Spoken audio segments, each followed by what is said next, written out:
आदरणीय नगर अध्यक्ष भारतीय जनता पार्टी के नगर अध्यक्ष श्री गौरव रणदेवी जी से आग्रह करूंगा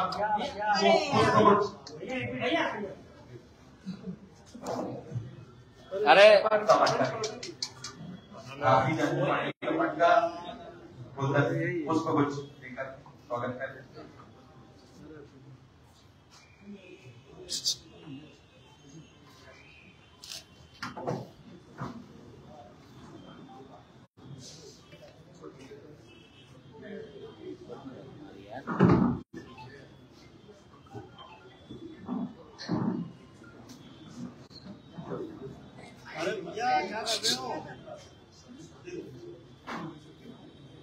मैं माननीय मुख्यमंत्री जी से आग्रह करूंगा कि वो आज की प्रेस वार्ता प्रारंभ करें।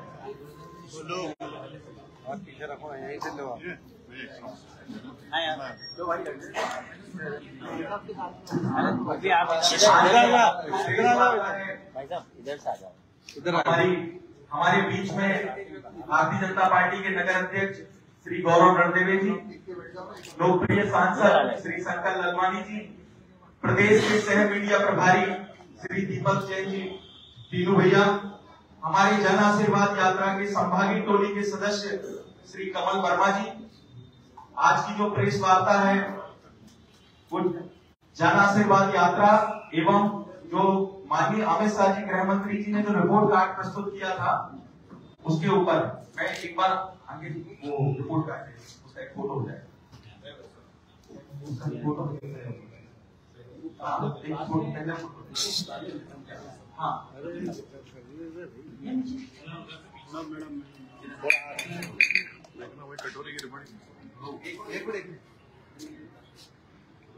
अरे प्रवीण भैया क्या कर रहे हैं?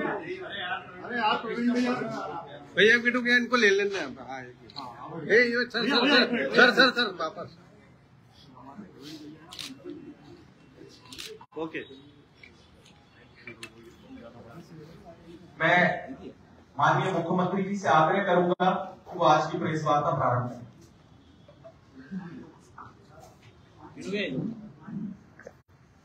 मध्य प्रदेश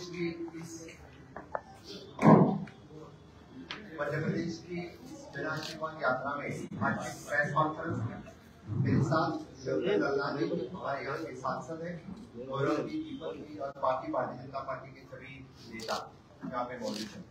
सबसे पहले मैं आपको दिलगिरी व्यक्त करता हूँ कि आने में आधा घंटा लेट हुआ, इसलिए महाकाल का दर्शन लेने के लिए मैं गया था, इसलिए आने में मुझे थोड़ा सा देर हुआ। मैं सबसे पहले महाकाल को नमन करता हूँ।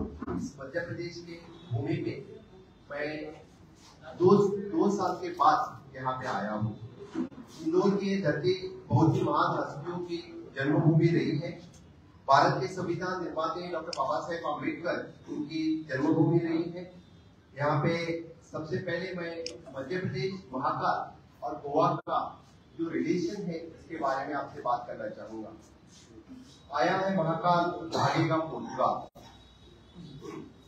15 अगस्त 1955 में जब गोवा स्वतंत्र नहीं हुआ था, गोवा स्वतंत्र 19 दिसंबर 1961 को हुआ, तब यहाँ के राजा भाऊ महाकाल जो आरएसएस के कार्यकर्ता थे, वो 15 अगस्त 1955 में जब पूरे देश भर में से स्वतंत्र सेनानी गोवा मुक्त करने के लिए गोवा के बॉर्डर पे गए थे, तब पोर्तुगीज ने जो गोलियां चलाई इस स्वतंत्र सेनानी पे, तब राजा भाऊ महाकाल ये नारायण हो गए, ये उनको वीरगति प्राप्त हो गई और उनकी बॉडी लेने के लिए तब के हमारे पार्टी के और ex prime minister Shri Atal Bihari Vajpayee के पत्रा देवी की उस चेक पोस्ट पे आए थे और राजा भाऊ महाकाल की बॉडी वहां से मध्य प्रदेश फिर के वो लेके आए। इसी तरह से मध्य प्रदेश और गोवा का एक मध्य प्रदेश और गोवा के बीच में बहुत ही गहरा संबंध है।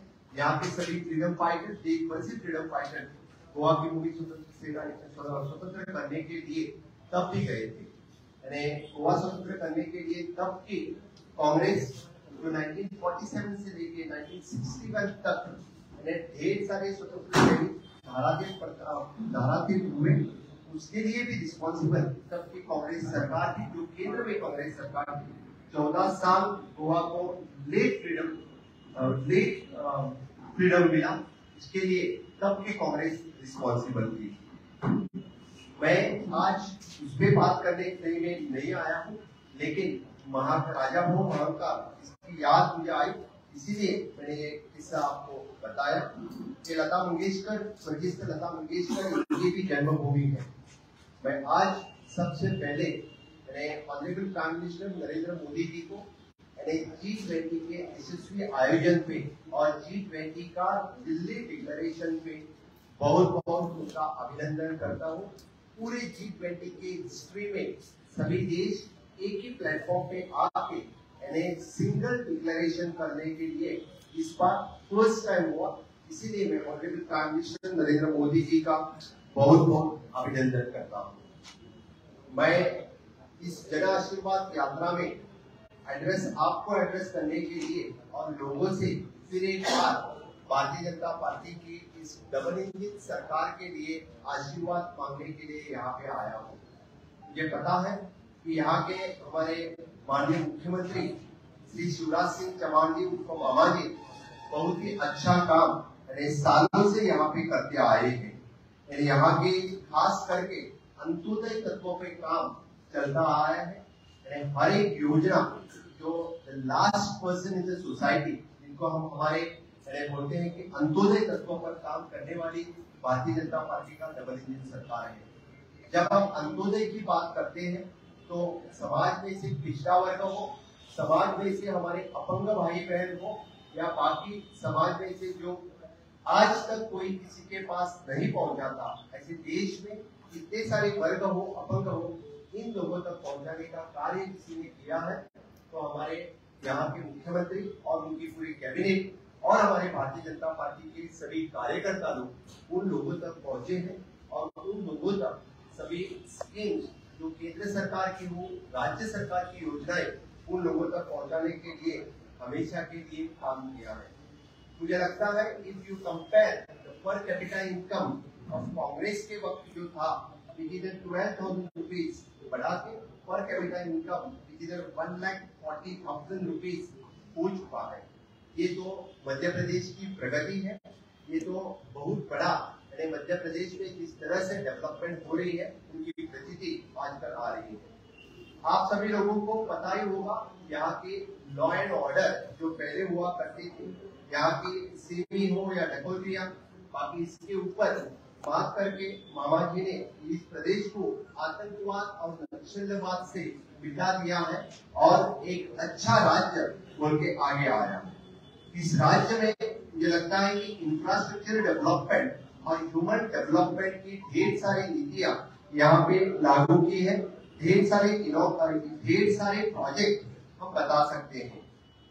खास करके बताना हुआ तो जो मध्य प्रदेश के वुमन एम्पावरमेंट की बात पूरे देश भर में होती है, वो वुमन एम्पावरमेंट जो पहले सबसे पहले लाडली लक्ष्मी योजना कहाँ से स्टार्ट की तो मामा जी ने वो मध्य प्रदेश में स्टार्ट की। कन्यादान योजना, लाडली बहनोई योजना एक महिलाओं को आर्थिक रूप से स्वावलंबन बनाने का काम सबसे पहले मुझे लगता है कि मध्य प्रदेश में स्टार्ट हुआ और बाकी उन्हीं की तरह कि बाकी राज्यों में बाद में स्टार्ट हुआ।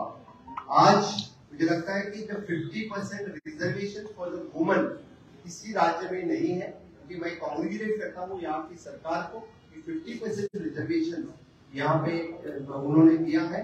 और इवन दो द 50% आरक्षण जो पुलिस भर्ती में महिलाओं को दिया है, एक प्रकार से biggest woman empowerment in the state. Madhya Pradesh तो कृषि प्रधान देश है, इस कृषि प्रधान देश में जो 600 करोड़ रुपए बजट एक काल में कांग्रेस के वक्त हुआ करता था, वो बजट मुझे लगता है कि लगभग अप्रोक्सीमेटली इसका बजट उन्होंने 3 टाइम या 4 टाइम बढ़ा चुके हैं। यहाँ पे मैंने हर एक स्कीम जो एग्रीकल्चर की हो वो हर एक किसानों तक पहुंचाने के लिए हमेशा के लिए यहाँ की सरकार और भारतीय जनता पार्टी के कार्यकर्ता सबसे आगे रहे हैं। जो पूरे देश में नल से जल की बात हो रही है, नल से जल देने के लिए मध्य प्रदेश सरकार की सबसे आगे है, इसीलिए भी मैं उनका बहुत बहुत अभिनंदन करता हूँ। If you compare the rest of the infrastructure, आप कंपेयर कीजिए जो 50 साल में जब कांग्रेस केंद्र में सरकार में थी और जो आज 10 साल की मोदी की जो केंद्र में सरकार है, you can compare the infrastructure which is created in the Madhya Pradesh.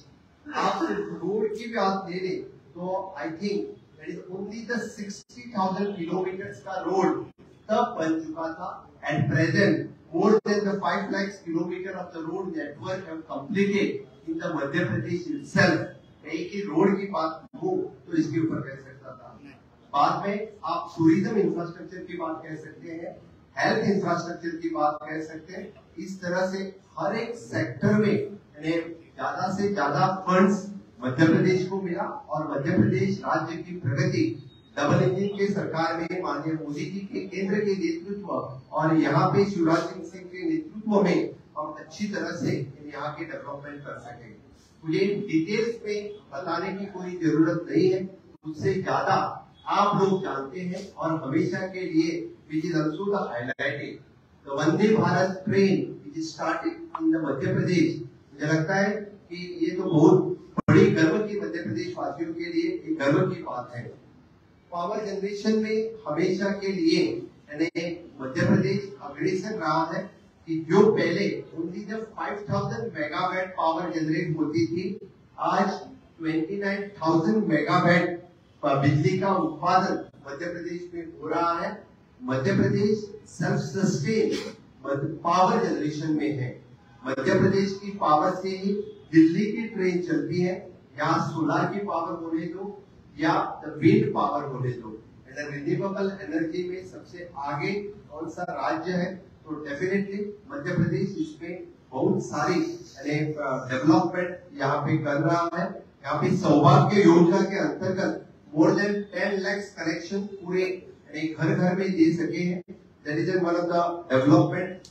Power surplus state Madhya Pradesh कहलाया जाता है, इसीलिए कि ये तो जो कार्बन इमिशन नेट जीरो की बात आज ऑनरेबल प्राइम मिनिस्टर 2050 तक कर रहे हैं, इसमें आगे ले जाने की बात मध्य प्रदेश में सबसे आगे कर रहे हैं। मैं केंद्र की हर एक योजना, एक भी योजना ऐसी नहीं होगी जो मध्य प्रदेश में इम्प्लीमेंट नहीं होगी, ऐसी कौन सी भी योजना नहीं है। 100% केंद्र की सभी योजनाएं जो मध्य प्रदेश में हमारी मध्य प्रदेश की सरकार, मामा जी और उनकी पूरी कैबिनेट यहाँ पे इम्प्लीमेंट कर सके, उसमें चाहे वो प्रधानमंत्री गरीब कल्याण योजना हो, प्रधानमंत्री आयुष्मान भारत योजना हो, इसी तरह से डबल इंजन सरकार की हर एक योजना, अटल पेंशन योजना हो, अटल आश्रा योजना हो, उज्ज्वला योजना हो, हर एक योजना ज्यादा से ज्यादा मध्य प्रदेश लोगों को फायदा हमारी सरकार यहाँ की दे सकी है। इसमें एजुकेशन क्षेत्र में सबसे आगे सीएम राइज स्कीम, जो स्कूल बनाने के लिए CM rise which is a model for the rest of the country रहा है। हर वक्त चाहे वो चीफ मिनिस्टर कॉन्फ्रेंस हो या बाकी जगह पे हो, सीएम राइज स्कीम जो मध्य प्रदेश चला रहा है उसकी बात हमेशा के लिए होती है। इस तरह से मैं मध्य प्रदेश सरकार की बहुत बहुत अभिनंदन करता हूँ और खास करके आप सभी लोगों को पता रहेगा कि मोदी गवर्नमेंट में इस आजादी के अमृत काल में विकसित भारत 2047 की बात चल रही है। आज ऑनरेबल प्राइम मिनिस्टर जिस तरह से इस आजादी के अमृत काल में इस भारत देश को विकसित करने के लिए आगे 25 साल की सोच रहे हैं, उसकी न्यू फाउंडेशन स्टोन अभी डाल रहे हैं, which is again the development of the overall नए भारत की जो निर्माण इस आजादी के अमृत काल में हो रही है। कन्याकुमारी से कश्मीर तक देखो, आप पूरा इंफ्रास्ट्रक्चर डेवलपमेंट और ह्यूमन डेवलपमेंट की बात चल रही है। आज तक स्किल डेवलपमेंट की मिनिस्ट्री कभी भी देश में नहीं थी।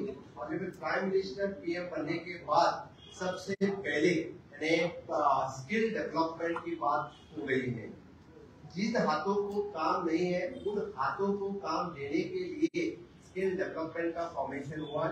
आज तक की सरकार सिर्फ हाथ दिखा के ही सरकार में आने लगे हैं, उन हाथों को काम कभी नहीं किया था। उन हाथों को काम देने का काम किसी ने किया है तो मोदी PMKVY 1, 2, 3 और नाउ प्रधानमंत्री कौशल योजना 4 लॉन्च हो रहा है। पूरे सभी जगह पे देखो स्किल डेवलपमेंट में हमारी सरकार सबसे आगे रही है। आपने कंपेयर किया तो लास्ट 70 साल में मुझे लगता है कि जो 70 एयरपोर्ट बने थे 9 साल में 72 एयरपोर्ट बन चुके हैं। If you compare the AIIMS और इंस्टीट्यूट देश भर में लगभग 15 न्यू एम्स इंस्टीट्यूट बने हैं, 225 न्यू मेडिकल कॉलेज बने हैं। हर डिस्ट्रिक्ट में एक मेडिकल कॉलेज होना जो जरूरी है, वही कंसेप्ट आगे लेके जो हर एक डिस्ट्रिक्ट को पूरे देश भर में आगे लाने के लिए मोदी जी काम कर रहे हैं। मुझे लगता है कि एस्पिरेंट डिस्ट्रिक्ट आइडेंटिफाई करके किस तरह से उनको आगे ले जाना, इसके लिए ऑनरेबल प्राइम मिनिस्टर ने सबसे हमेशा के लिए काम किया है। मैं आवास योजना, टॉयलेट, इसके ऊपर बात करने के लिए नहीं आया हूँ कि ओवरऑल कि आज इस भारत देश विश्व गुरु बनने में आगे जा रहा है। इस G20 में जब 1 अर्थ 1 फैमिली 1 फ्यूचर की बात ऑनरेबल प्राइम मिनिस्टर ने G20 समिट में आगे रखी और सभी देशों ने वो आगे लेके गए हैं। इसीलिए आज फिर एक बार मोदी जी के नेतृत्व में और यहाँ की डबल इंजन सरकार लाने के लिए मैं मध्य प्रदेश की सभी जनता को आह्वान करता हूँ, इस जन आशीर्वाद की यात्रा में फिर एक बार मध्य प्रदेश के विकास के लिए आपने डबल इंजन की सरकार यहाँ लाने के डेफिनेटली आप लोग लाएंगे, ये मैं सूचित कर देता हूँ। कुछ पार्टियां अपना नाम बदल के, जैसे कि यूपीए का इंडिया कर रहे हैं, नाम बदल से नीति नहीं बदलती, नाम बदलने से काम नहीं बदलता। आप लोगों को जो लास्ट यूपीए गवर्नमेंट में थे वही लोग आज इंडिया में है। इन सभी लोगों को सभी जानते हैं। 2007 से 14 तक पूरे देश भर में इन लोगों ने क्या किया है, जिन जिन राज्यों में इनकी सरकार थी वहां पे क्या क्या किया है वो सभी लोग जानते हैं। और खास करके मुझे लगता है ये INDIA इनका जो पूरा प्रोग्राम जो है इस सनातन धर्म पर टीकात्मक बोलना, मैं वो बोलना भी नहीं चाहता हूँ। सनातन हिंदू धर्म को जिस तरह से उन्होंने अपशब्द यूज किया, मैं मेरी वाणी से वो अपशब्द भी बोलना नहीं चाहता हूँ। वो एक हर एक हिंदू धर्म का अपमान है और वही मुझे लगता है कि उनकी नीति है, वही तो इंडिया अलायंस की नीति रही है। इसलिए इन लोगों को घर भेजना जरूरी है। मध्य प्रदेश वाले इसको कभी, ये तो पूरा मध्य प्रदेश देश का दिल रहा है, देश का धड़कन नहीं है, इस सांस्कृतिक राज्य है, सनातन धर्म को हमेशा के लिए मानने वाला राज्य है। इसलिए इस इंडिया अलायंस की इस नीति को यहाँ से भगाए। ये जब अंग्रेजों से नहीं हो सका, मुगल से नहीं हो सका, बाबर से नहीं हो सका, गोवा में पुर्तगाल से भी नहीं हो सका। पुर्तगाल तो एजेंडा लेके आए थे कि हम धर्म परिवर्तन करेंगे, लेकिन उनसे भी इस सनातन हिंदू धर्म को मिटाने पॉसिबल नहीं हुआ। और ये इंडिया अलायंस वाले सभी मिलके इस सनातन धर्म को मिटाना चाहते हैं। इसलिए सनातन धर्म के हिंदू लोगों ने ये सोच आगे रख के इन सभी लोगों को मुझे लगता है उनको यहाँ से भगाना ही उचित रहेगा।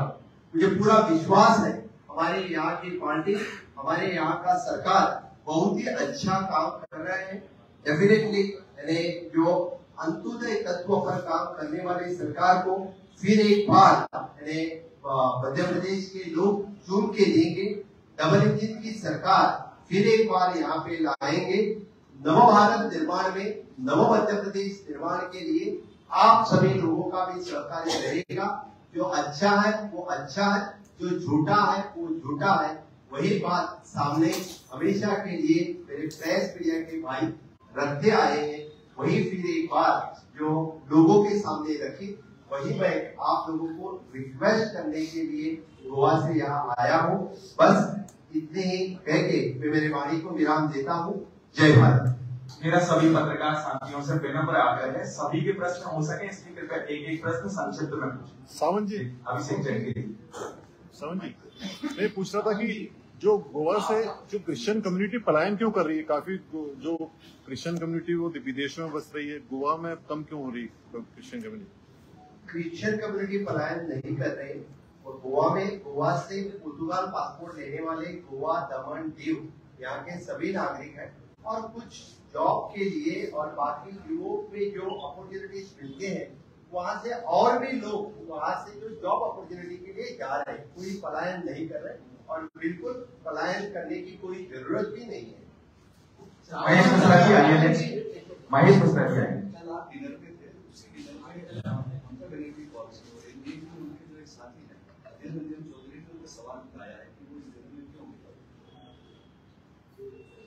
आप फिर एक बार डिनर में कल आप बताएं। डिनर में ममता बनर्जी शामिल हुई है, उनके अधीर रंजन चौधरी ने सवाल उठाया है एनडीए का घटक होने के बाद भी आप कीजिएगा, इंडिया का घटक होने के बाद भी वो संविधान में क्यों? क्या कहते हैं?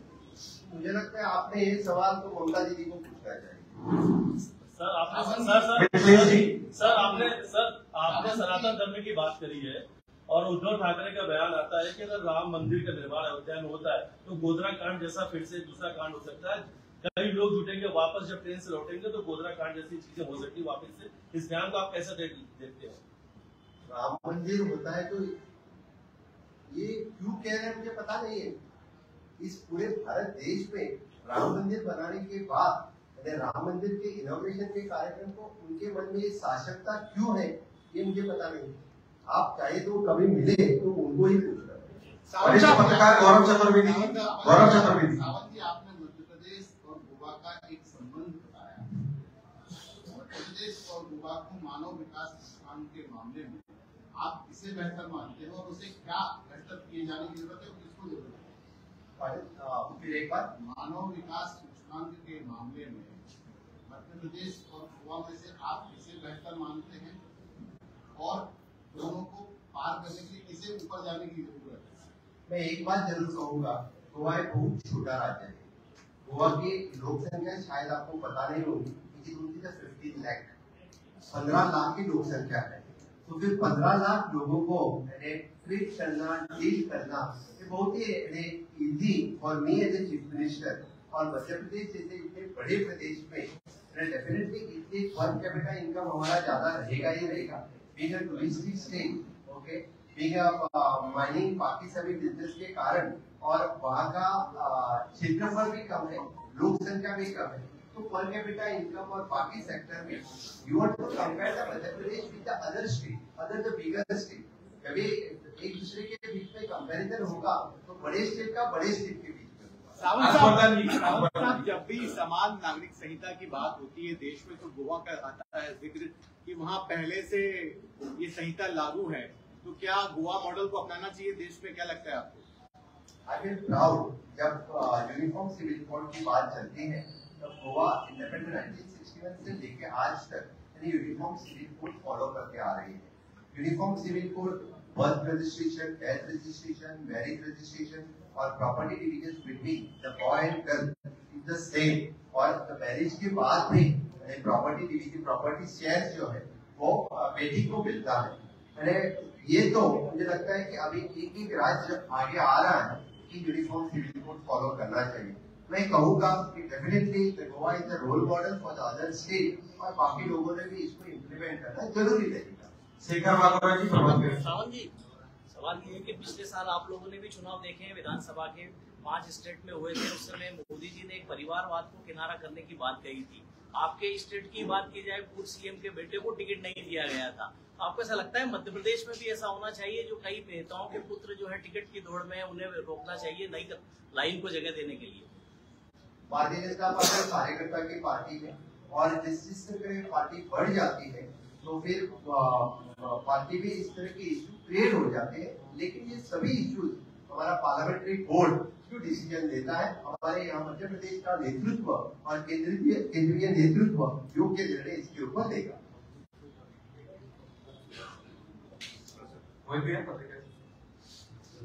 आप सभी का मैं फिर एक बार जाते जाते जो गरीब कल्याण के महाअभियान जो ऑनरेबल हमारे होम मिनिस्टर अमित भाई शाह इंडिया से इसका जो इनॉग्रेशन यहाँ पे हुआ, इसके लिए भी मैं मध्य प्रदेश का बहुत बहुत अभिनंदन करता हूँ कि रिपोर्ट कार्ड देने वाली ये सरकार है, ये रिपोर्ट कार्ड लोगों के घर तक पहुँचाती है, ये सरकार है। इसलिए मैं फिर एक बार बहुत बहुत अभिनंदन करता हूँ। Thank you.